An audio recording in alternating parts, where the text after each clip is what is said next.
Women, if you want to build wealth, this video is specially made for you. Most money advice out there fails us as women. Spoiler alert, most of that advice was never actually designed with you or with me in mind. So today, I want to help clarify some things and I want to help point you in the right direction so that you can actually make bigger progress in improving your finances and building wealth. I wish that someone had told me this 10 years ago because this is where I see a lot of women get stuck, including myself. Tell me if this sounds familiar. You're doing everything right. You're budgeting, you're saving, you're trying to invest. And sure, you might treat yourself once in a while, upgrade your lifestyle, buy yourself some nice things. But overall, it still feels hard and it feels unrealistic to ever feel fully at peace with your financial situation. And then what happens? Maybe you start questioning yourself. Maybe you think you lack discipline. You might think that you're bad with money compared to other people. But what if the real issue is that you were handed a blueprint and you were given advice that doesn't actually match your reality? That's what I want to talk about in this video. Hello and welcome. For those new here, my name is Lissa. I'm a certified financial planner, and on my channel, I teach women how to build wealth, how to build confidence with money, and how to build an abundant mindset. So if that's your vibe, make sure you subscribe. Let's start here first because context can change a lot of things. A lot of traditional financial advice was built around a very specific person. That specific person is a man. And if you want to get specific, it's a white man. A man with a stable, linear career, a man who earns a consistent paycheck, who has fewer interruptions to his career. Someone who doesn't have to worry about gaps in their career for caregiving, someone who doesn't have to deal with hormonal shifts from week to week, someone who doesn't have to deal with feeling invisible in the workplace. Basically, the American dream that we were all sold wasn't intended for women. So the advice sounds like, just invest consistently, just climb the corporate ladder, work hard, max out your retirements every year. And on paper, all of those things sound nice, and they may work to a degree. But in a lot of cases, life isn't that simple. For a lot of women, the financial journey looks different than just working hard and making more and investing and then eventually retiring. There are a lot of reasons, but let's talk about income. Income itself might not be linear.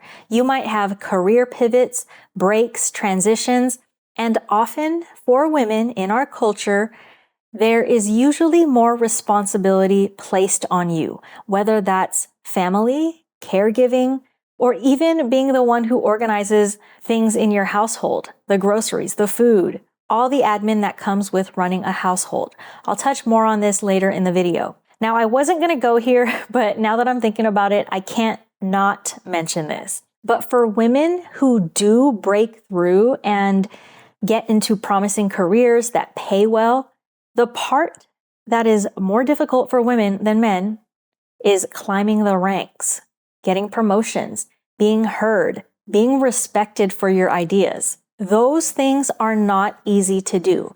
And I know it varies from company to company, work culture to work culture, but in general, I can speak from experience and from the experience of every woman around me, those things are hard to do. In short, we face more obstacles. And this is not outdated. I am making this video in 2026. This is right now. To this day, we still face these types of obstacles.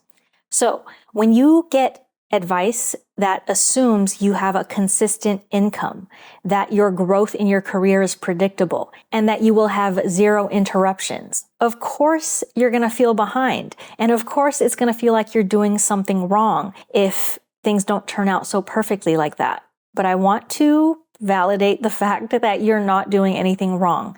You're simply living real life, which advice like that never accounted for. So this brings me to the first myth that I want to bust in this video, which is if you just stay consistent, you will build wealth easily. First off, even if you personally are consistent with your habits of saving, investing, paying off debt, that does not mean that your environment or your life is going to be consistent 24/7, 365. And that goes for all people, not just women.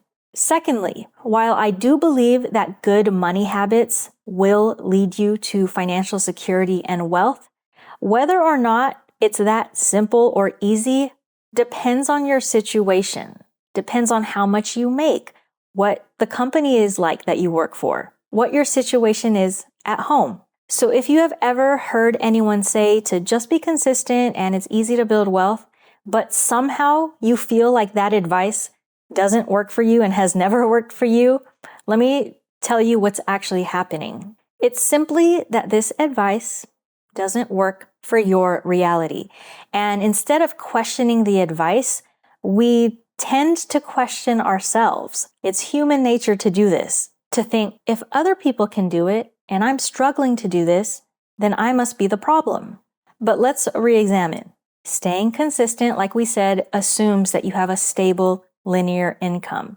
That advice was built for a 9-to-5 single earner with presumably no career gaps. It doesn't account for the motherhood penalty. And even if you don't have children or you don't plan to have children, staying consistent does not account for the gender pay gap that compounds over decades. The pay gap exists. It affects women. And that alone tells you that we have more obstacles when it comes to dealing with inflation and the cost of everything rising. It makes it tighter for people who earn less. And this point is very near and dear to my heart, but staying consistent with your earning potential is very difficult to do if you burn out. A lot of women have to work twice as hard, 3 times as hard to get paid half as much for the same job. There are reasons for this beyond the scope of this video, but I have to acknowledge that because we don't talk about how hard it is to work harder, expend more energy, more time, and what long-term effect that has on our jobs, our careers, our earning potential. So it's a myth that if you stay consistent, wealth will come easily.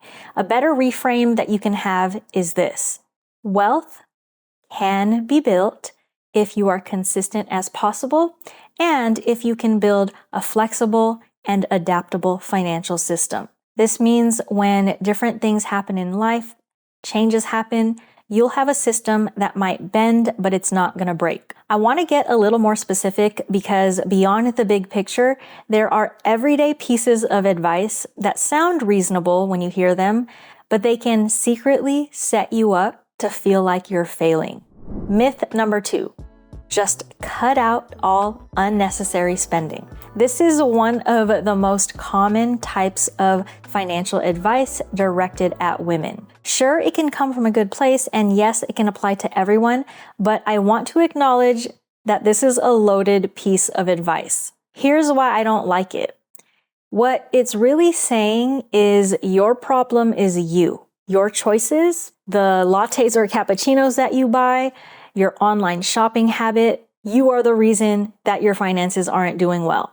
And in some cases, that could be true, but this is a stereotype associated with women. Women have historically been cast as these emotional spenders, impulsive, indulgent, bad with money. And that stereotype, it has always shaped the way that financial advice gets delivered to us. It's why so many money tips for women are wrapped in shame. It's why a lot of channels that teach finance to women are about being frugal and spending habits, less so about investing and building wealth. But interestingly, the data tells a different story. Women are actually more disciplined long-term investors than men. It's not that women take less risk, women actually take less impulsive risk, which means they're smarter when it comes to taking risk. Women's portfolios statistically outperform men's. The problem is we've been so busy being told to stop spending, to curb our shopping habits, to to stop being shopaholics, that nobody highlights this information for us. And then women in general become less confident about taking risks and investing. Now, I want to reiterate, cutting back on spending if you tend to overspend, or if you now want to prioritize your financial goals over buying things. These are good things. This is a good habit to build. It's just that at the end of the day, you can't cut your way to wealth. You have to build wealth, and building requires a different conversation than shrinking your habits. Building wealth taps into your earning capacity, your ability to grow in your career, your ability to start a business, and your ability to make smart decisions around spending, saving, and investing. So here's a reframe. This is for anyone who feels frustrated with money, not just women. The problem isn't that you're bad with money. The problem is that you were probably given this rigid advice that doesn't work for a flexible life. Our lives are ever changing. So if you try to force yourself into a system that doesn't support your actual real life, it ends up leading to inconsistency and frustration and a lot of financial anxiety. And none of those are actually character flaws. They are a symptom of a system that doesn't work for you. Let's look at myth number 3.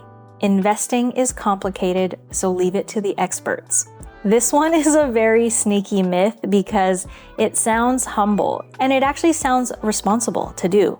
I'm a certified financial planner myself, and I absolutely see the value that you get by paying an expert for help, especially for something as complex as your finances. But the reason I don't like this type of advice is its origin. Historically, financial services has been a male-dominated industry speaking to male clients.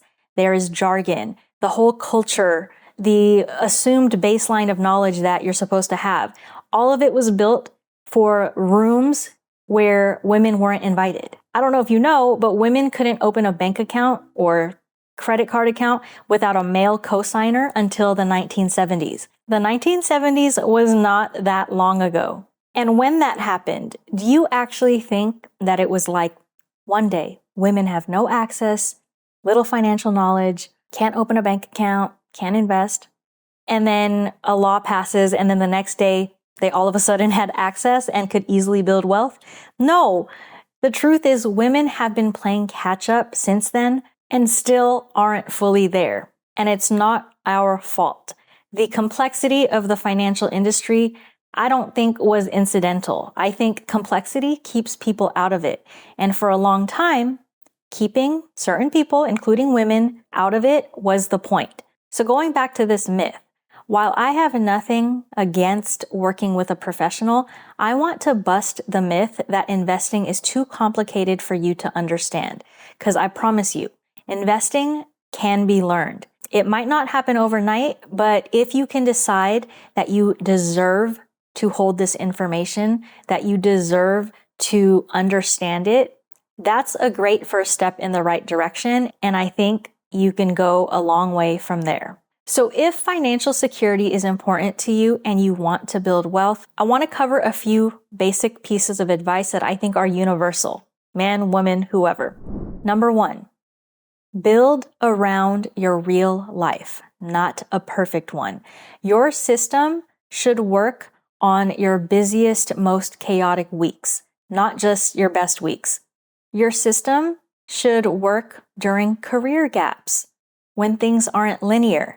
If you can be both consistent and adaptable and be kind to yourself during this process, you will go a long way with your finances. Number 2, pay yourself first, no matter what. This is when every time you get money, when you get a paycheck, when you get paid, you prioritize saving and investing for your future, even if it's a small amount. Even if it's not perfect, because small and consistent is going to beat trying to be perfect and occasional every single time. Consistency matters even if it's small. Number 3, use systems and automation to your advantage. Don't rely on willpower. If your financial plan and your habits rely on you having to make decisions every day, it's gonna fail. There's gonna be days you're tired, you have no energy, where you have distractions, where you have other things that you wanna put your money towards. Whereas automation, meaning your money moving before you even see it, that can remove that decision entirely. And the less decisions you have to make around your money removes stress and makes sure you are consistent as best as possible. Number 4, another universal principle is to make room for joy. I think this is non-negotiable. Wealth is not built by cutting your life down to nothing. It's built when you can create a system where you can both enjoy your life now as well as grow your money for future you. Those two things are not opposites. It might feel like it when you have to make decisions on where to direct your resources, but I do believe there are creative ways where you can make both happen at the same time, enjoying today and preparing for the future. Here's what I want you to leave with. Historically, financial advice has not been neutral. It never was. It was built by specific people for a specific person. And that person likely wasn't you. And that's okay. But before you doubt yourself or second guess your ability to reach financial security, your ability to learn complex financial topics, remind yourself that a lot of this probably wasn't built with you in mind. The good news is that nowadays there are tons of resources out there, lots of places to learn about money, to learn about investing in a way that's more accessible and inclusive, including my own channel. So I hope that gives you motivation to keep going on your financial journey. I hope this was helpful, and until next time, peace out.